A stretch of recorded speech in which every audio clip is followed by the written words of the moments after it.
Hello, ladies and gentlemen. Welcome to Audio Rain Books. I am very happy to share with you. If you like this audio book, please subscribe and support my channel and leave comments. Let's move on to the book.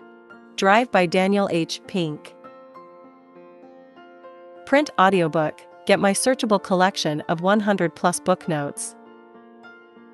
The book in 3 sentences. Much of what we know about motivation is wrong. Tasks are either 1. Algorithmic, you pretty much do the same thing over and over in a certain way, or 2. Heuristic, you have to come up with something new every time because there are no set instructions to follow. The carrot and stick approach to motivation is flawed. The 5 big ideas.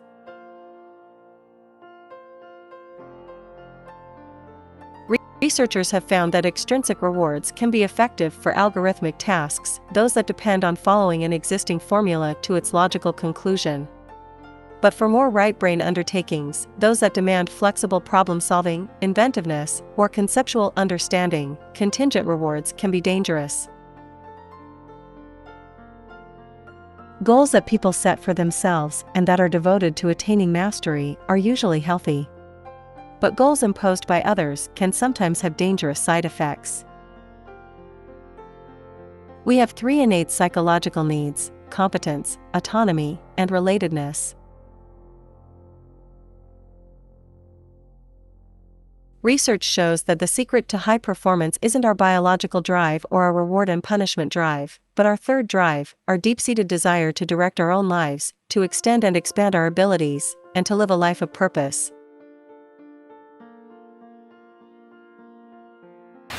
The new approach to motivation has 3 essential elements. 1. Autonomy, the desire to direct our own lives. 2. Mastery, the urge to get better and better at something that matters. And 3. Purpose, the yearning to do what we do in the service of something larger than ourselves.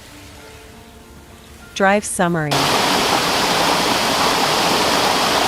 When money is used as an external reward for some activity, the subjects lose intrinsic interest for the activity. Edward Deci.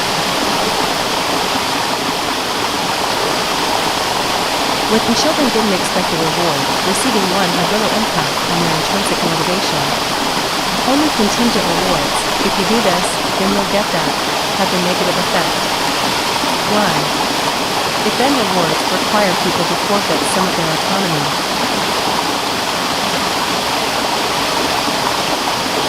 People use rewards expecting to gain the benefit of increasing another person's motivation and behavior, but in so doing, they often incur the unintentional and hidden cost of undermining that person's intrinsic motivation toward the activity. John Marshall Reeve. Rewards, by their very nature, narrow our focus. That's helpful when there's a clear path to a solution. They help us stare ahead and race faster.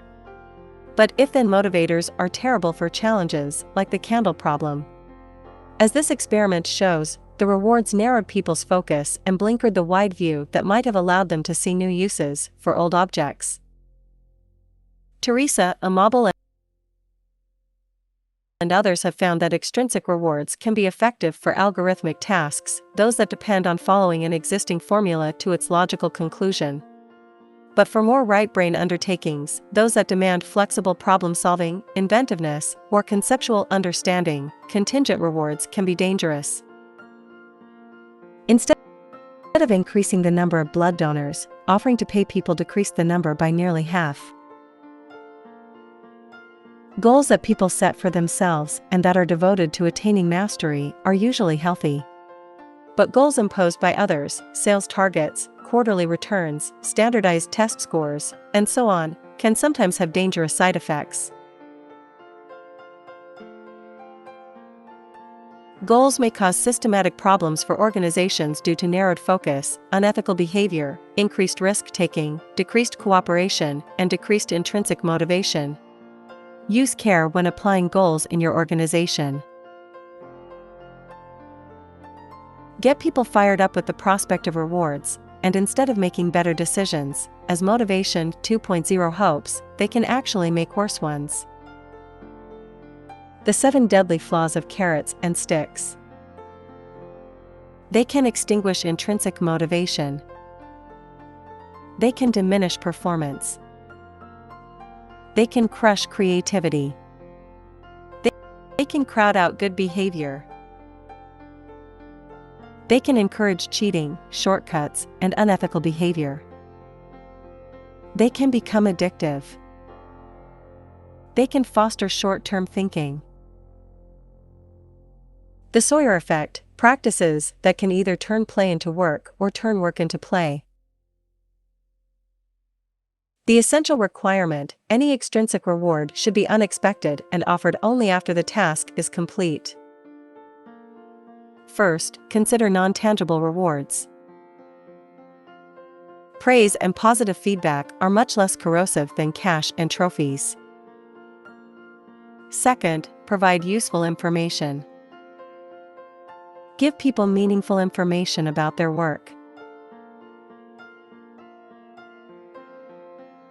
In brief, for creative, right-brain, heuristic tasks, you're on shaky ground offering if-then rewards. You're better off using now that rewards. And you're best off if your now that rewards provide praise, feedback, and useful information. Self-determination theory argues that we have 3 innate psychological needs: competence, autonomy, and relatedness. Human beings have an innate inner drive to be autonomous, self-determined, and connected to one another. And when that drive is liberated, people achieve more and live richer lives. In the midst of play, many people enjoyed what Csikszentmihalyi called autotelic experiences, from the Greek auto, self, and telos, goal or purpose. In an autotelic experience, the goal is self-fulfilling, the activity is its own reward. The highest, most satisfying experiences in people's lives were when they were in flow. In flow, goals are clear. You have to reach the top of the mountain, hit the ball across the net, or mold the clay just right. Feedback is immediate. The mountaintop gets closer or farther, the ball sails in or out of bounds, the pot you're throwing comes out smooth or uneven.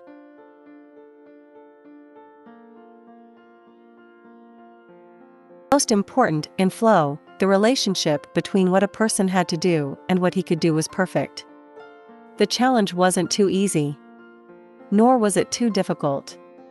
It was a notch or two beyond his current abilities, which stretched the body and mind in a way that made the effort itself the most delicious reward. That balance produced a degree of focus and satisfaction that easily surpassed other, more quotidian experiences.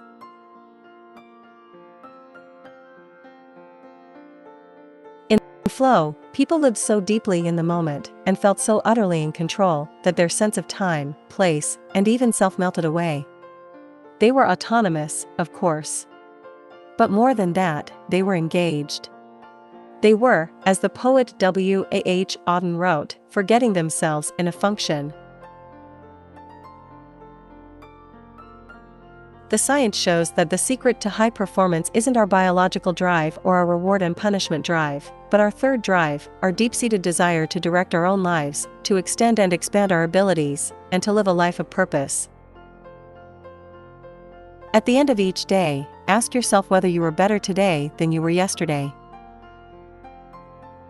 One of the best ways to know whether you've mastered something is to try to teach it. The new approach to motivation has 3 essential elements. 1. Autonomy, the desire to direct our own lives. 2. Mastery, the urge to get better and better at something that matters. And 3. Purpose, the yearning to do what we do in the service of something larger than ourselves. Other books, by Dan Pink. To Sell is Human, The Surprising Truth About Persuading, Convincing, and Influencing Others, by Daniel H. Pink.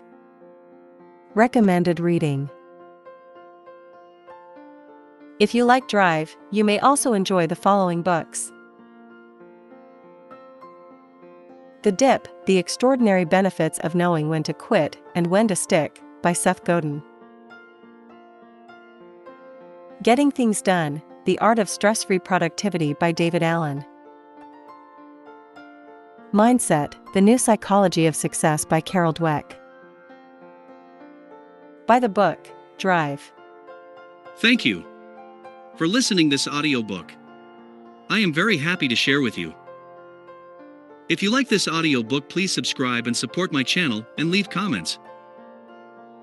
Have a nice day. Bye bye.